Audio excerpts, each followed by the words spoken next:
There's nothing else like them anywhere. They have their own kind of weird, clunky charisma. People fall in love with these things. The Galloping Geese were a remarkable illustration of ingenuity. These vehicles were significant in saving the railroad. It was much cheaper to operate this with only one motorman instead of a fully crewed steam train. The geese were the FedEx or UPS of today. It's part car and it's part train. They're so small and weird looking that you just can't help but like them.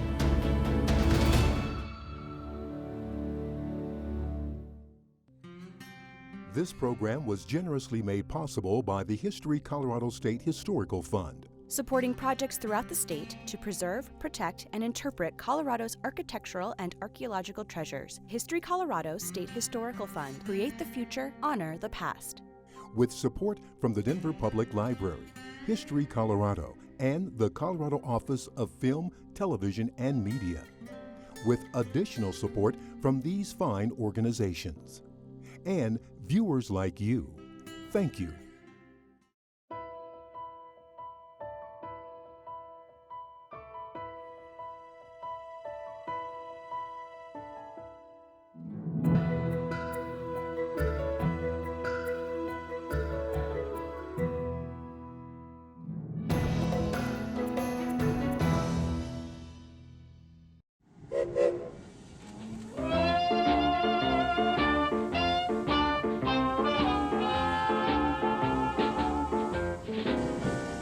There are 6 operating tourist railroads in the state of Colorado.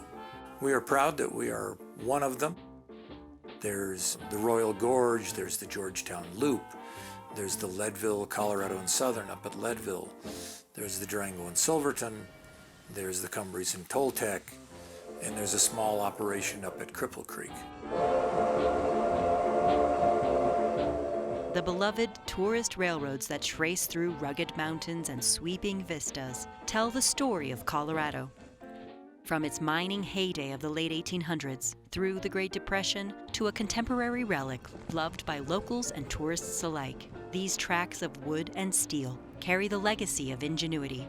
And nothing quite exudes this heritage like the Galloping Goose that once motored along the tracks. Part car, part train, pure, pioneering innovation. Now listed in the National Register of Historic Places, these 7 rail cars are a Colorado treasure. The Galloping Geese were built by the Rio Grand Southern Railroad, which was a small railroad in southwest Colorado. They were built during the Depression to haul the mail, light freight, and a few passengers. They had a very specific purpose. They became the only scheduled train on a daily basis, starting at 31 and going all the way up to 1949. We want to keep them the way they were because there are many, many tens of thousands of people around the world who will beat up on us if we don't. These things are known around the world.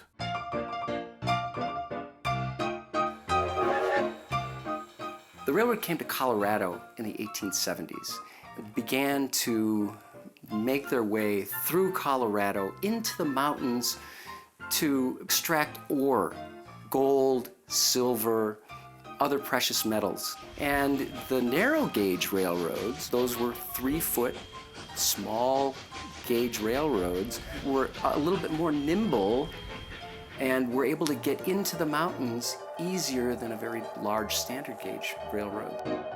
The challenge of establishing transportation systems in the Rockies, particularly through railroads, was the most important engineering feat in Colorado in the 19th and early 20th centuries. The San Juan Mountains of southern Colorado are the most rugged, remote mountains in the state. And this is where the goose flies.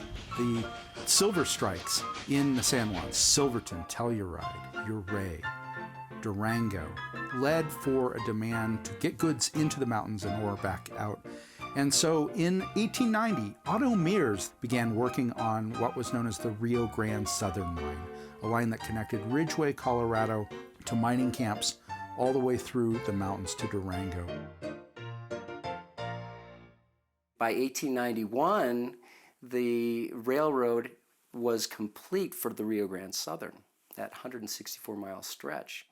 When the railroad had the mail contract, they had to operate a passenger train from each end of the line every day.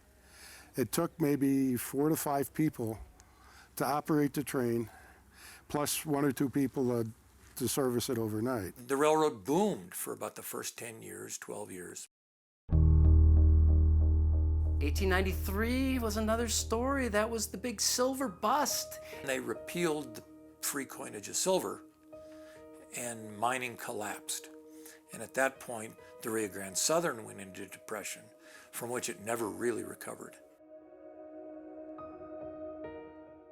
But even after the collapse of silver mining, there was still a need to get goods and supplies and groceries into the remote communities of Telluride and Rico and Ophir.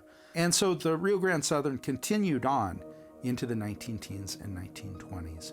It became more and more expensive to maintain the line and to maintain the large steam locomotives that ran in the mountains. And by the time the Depression came around, almost all of the mines had closed. And then there was no revenue for the railroad. With no passengers, it was hard to justify the passenger trains. With 1 passenger per day each way out of Telluride, that passenger train was only there for the mail. By the 1930s, it got to be too expensive to run the passenger trains. So the railroad actually was considering abandonment in the 30s.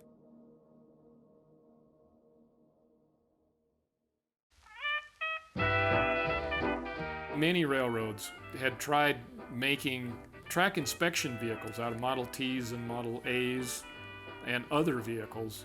It's really quite easy for standard gauge because the wheel spacing of most automobiles is pretty close to standard gauge, or was in the early days anyway. Narrow gauge is a bit more complicated.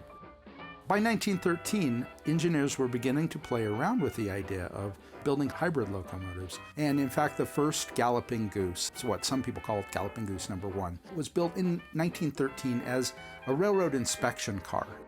This was the first of the high production brass arrow Ts, as a vehicle for the personal use of the General Superintendent, W.D. Lee.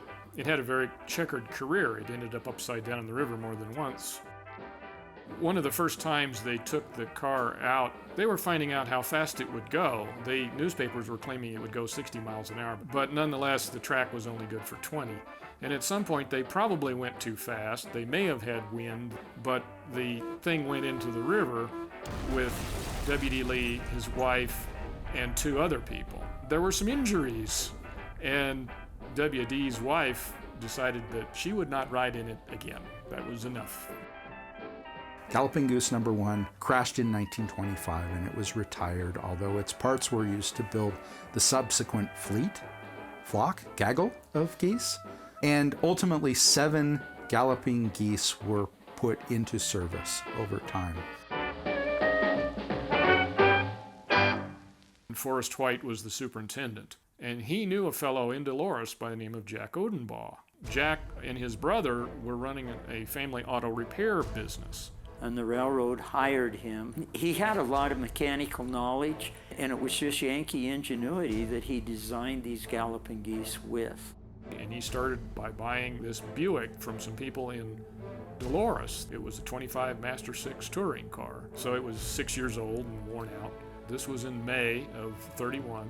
Jack was very ingenious the way he did things. That was literally, I found that laying on the ground. That'll fit in that space, weld that in to make a bracket or a brace or something like that. And they were so strapped financially. They were just real creative guys with good skills in the shop. It was their pioneer spirit. If they needed a part, they'd go to the junkyard, and if they didn't have one, they'd make one. And by the 1st of June, they actually had it out for test operations. And by the 16th of June, they put it in service between Telluride and Dolores. And it was real cheap to operate, 1 guy in a tank of gas. The geese were actually, their formal title was Motor 1, Motor 2. Galloping Goose #1 that was built in June of 1931 cost about $850 for the railroad to build, and it paid for itself within the first month. That proved to be inadequate because it was too small, and it didn't have an enclosed freight compartment for the mail. The post office complained that their mail was insecure. So when they built Motor 2, they built an enclosed freight box. Number 2 proved to be too small, so then they went to what rail fans call the limousine version. Number 3 was the first of the big Pierceros. They bought secondhand for about 10 cents on the dollar. It was a very, very expensive automobiles that they were buying for scrap price. It went from Dolores to Durango, where there was more traffic, there was more mail, there were more milk cans and parcel post and that sort of thing. In 32, they built number 4. It was just like number 3. Number 5 was a Piercero Model 36. Everything else was pretty much the same. It has had many interesting things happen to it, one of which was that it ended up upside down in the river just out of Rico, and we still do not know why. Number 6 was a 4-axle machine. This one was used by the roadmaster to do maintenance around the railroad. They'd pull trailers with it. Goose 7 was the last one to be produced in 1936. It had been used at the Broadmoor from 1926 to 1936. They no longer needed it. And it was actually originally equipped with the necessary refrigeration equipment such that they could carry hanging meat. Over the years, the bodies on the Pierceros were starting to wear out. The doors wouldn't close, and the joints in the wood frame were gradually coming apart. And so in 1946, they picked up some Wayne bus bodies that had been built for the U.S. Army for use in Europe.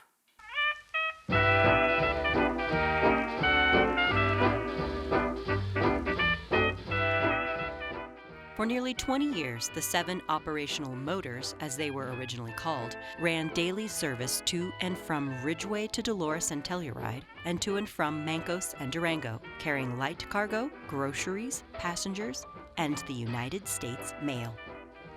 I have a question about where the name came from. The Galloping Geese, the Rio Grand Southern track was really ill-kept. When those Galloping Geese went on the track, they rocked back and forth. The Galloping Geese have been called other things besides motor and buses. They've been called the trundling trash heap, the galloping garbage can. I'm sure that the mechanics had worse. Motor 1, the Dolores newspaper, referred to it as the Tunerville trolley. Now, these Galloping Geese didn't really gallop. They rode along at a maximum of 17 miles an hour, so it was a pretty slow ride. The engines would always overheat. What they would do is raise the side panels by the radiator, and that would give them a little bit more air circulation, and they look like wings. When they're going down the track, they would sit there and flap. So it's the wings of a geese trying to get off the ground. They had electric horns that had a honk sound to them. So the wings flapped, they waddled, and they honked. They have sort of this long snout, and many of them had sort of cow catchers or snowplows on the front of them that looked like the beak of a goose. So between the beak-like nose of these things, its waddling gait, and the honk, these vehicles reminded everybody of a goose trundling along the railroad bridges and trestles of the Rocky Mountains. At the museum in Dolores, we always have people stopping by. And one of the persons that stopped by was a woman who grew up in Cortez. And this woman had said, I was a Girl Scout. We took the Galloping Goose up to Priest Gulch, and we caught the Galloping Goose on the way back. There was no room in the front of the goose, so the motorman opened the back, and there was this big long bench in back. Everyone sat on the back of this bench, had a great time. They got to Dolores, and truck pulled up. 4 people picked up the box and put it in a hearse. And so they basically spent the whole ride down riding a coffin. One of the better stories is of a goose going downhill in the wintertime, and the brakes froze up with ice, and they couldn't stop. At some point, they slowed down enough where they could jump out, and the goose just kept going. They expected at some point to see it laying on its side in a ditch somewhere on the side of the tracks. They got down to Ridgeway, and there was the goose sitting there idling away right in front of the depot. And what had happened is it came down the hill, the brakes heated up, and it actually slowed down, came to a stop right where it needed to, like it was trained. And the station agent came out and was dumbfounded to see the goose sitting there idling with no one in it and no one around. There's a story that they parked somewhere to unload passengers, and they went inside for lunch or something, and the brake released, and the goose started to roll unattended down the hill. They telegraphed ahead and said the goose is coming through with nobody in it. Those were known as Rio Grand Southern moments. There were 2 of them that ran away, i.e. their brakes failed. And the motorman that day had a pregnant woman on board. And fortunately, there were deep snowbanks. He convinced her to jump into a snowbank, and then he did the same thing. A track worker threw 2 big double chains across the track and actually derailed it. But the interesting thing, they sent a repair crew out from Ridgeway. They repaired it that night, and the next morning, the woman, she got on board, the motorman got on board, and they finished the trip to Ridgeway. It's a fine line between how many of the stories are true and how many of them are legend. With used equipment, broken equipment, cheap equipment, these guys kept these trains running in the mountains. In the winter of 1949, the railroad had a steam-powered rotary snowplow that they used on the north and south sides of Lizard Head Pass. The boiler exploded and it destroyed the rotary. As a result of that, the railroad was no longer able to keep Lizard Head Pass open in the winter. And this caused them to be in violation of their contract with the Postal Service. So the railroad hired a trucker to handle the mail, and the post office says, baloney, we'll hire our own trucker. So the railroad lost the mail contract. The Rio Grand Southern was not going to go down without a fight. So in several of them, they cut side windows. They added Denver tramway seats. They converted these into scenic rides and ran for a number of years on the old narrow gauge from Ridgeway to Telluride and over Lizard Head Pass to Dolores, areas like that. The Galloping Goose should only be used in reference to the tourist version after 1950. That's when they labeled them Galloping Geese and started using that as a marketing thing. The Rio Grand Southern finally could no longer keep afloat financially. And in 1952, it shut down. They began to use the geese to take up the track and to dismantle the Rio Grand Southern line. It was a very sad day for a lot of rail fans. Except for Goose number 3 that was purchased by Knott's Berry Farm in 1952, the remaining geese slowly began to decay. Waiting nearly 50 years to be lovingly and expertly restored by the Colorado Railroad Museum, the Rio Grand Southern Railroad Museum, and the Ridgeway Railroad Museum, and eventually registered as historic landmarks. They were just sitting here for 50 years. They sat in static display until 2005, when the Colorado Railroad Museum received a State Historic Fund grant to restore them back to service.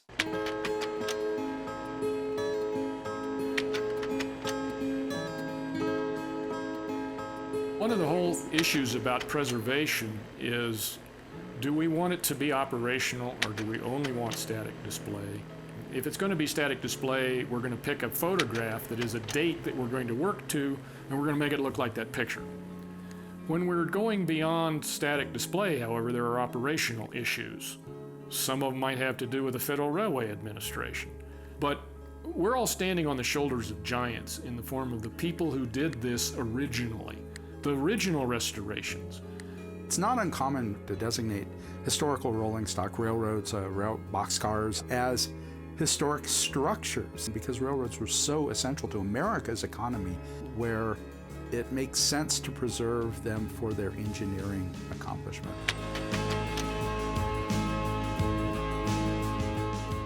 By the time that we began working on them, were in awful condition. The interiors had decayed, the exterior looked awful. You wanted to retain the majority of the fabric of the geese, but you wanted to make sure that they'd be operational. So all of those interior panels and the doors, all the door frame wood had to be replaced because it had rotted out over the decades. We had to replace the operating wheels and all of the mechanical systems. You had to replace and machine parts that were obsolete 50 years ago. The Railroad Museum tries to repair rather than replace whenever possible. One of the interesting things that happened is that as we were taking apart Goose number 7's seats, we discovered some of the original upholstery. And we used that fabric to find a replica fabric that is almost identical to the original.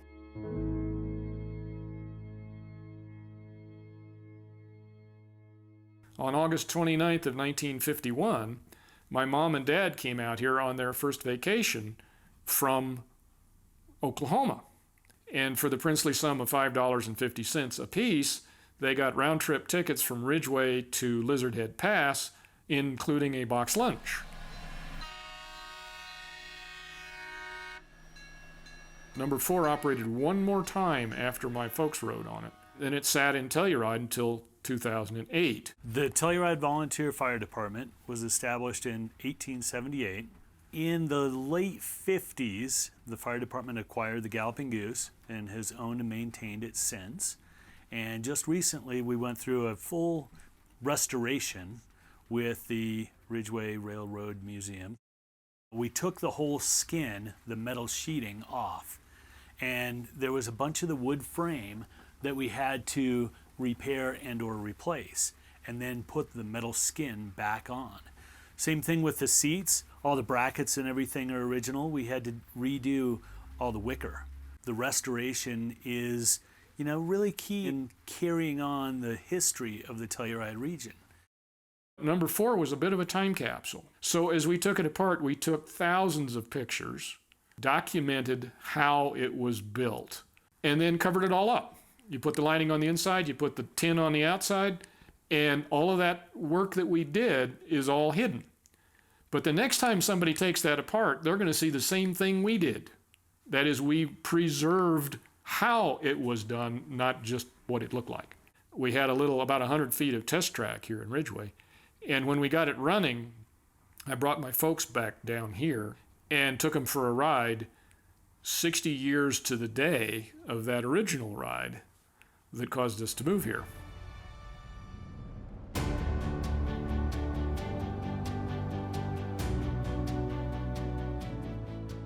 We restored Galloping Goose number 5 from the spring of 1997 until the spring of 1998. And that was funded mostly through a grant from the state's historical fund.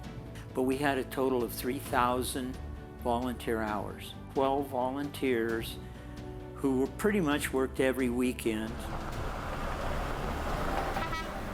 basically taking it apart, documenting things, and then slowly putting it back together. The wooden frameworks on the seats in the back, the trolley car seats, were all worn out. We hired a cabinet shop to build those. It took a full year for us to restore it. In 2012, except for Goose 3, the railcars had their first ever reunion at Goose Fest. Although no plans for another reunion currently exist, visitors from around the state and the world still flock to see these marvels of the 1930s. Today, the restored and operational geese have permanent homes in Knott's Berry Farm, at the Colorado Railroad Museum in Golden, at the Rio Grand Southern Railroad Museum in Dolores, at the Ridgeway Railroad Museum, and in the town of Telluride.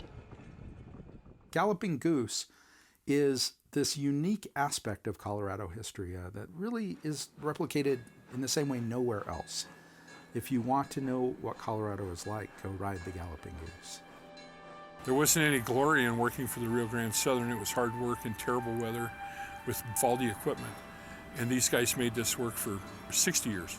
I mean, we're real proud to be part of that tradition and keep it going. We run this goose in all weather out here on Saturdays. We're real proud of it. It gives an opportunity to experience what it was like to ride in something that has such historical importance. It's a wonderful legacy of the human spirit to not give up. It's reuse, reduce, recycle, right? Taking auto parts and reusing them, repurposing them on a railroad line. That is the ethic of preservation, too. Use the originals when you can. It's more economical, it's more efficient, it's more ecological, and it's more true to the historical context of the geese themselves. It was a remarkable case of ingenuity, and it has developed a legend and a following that is just hard to imagine. They've got this mythic proportion. They are romantic and heroic, small machines and iron men against huge country and amazing odds.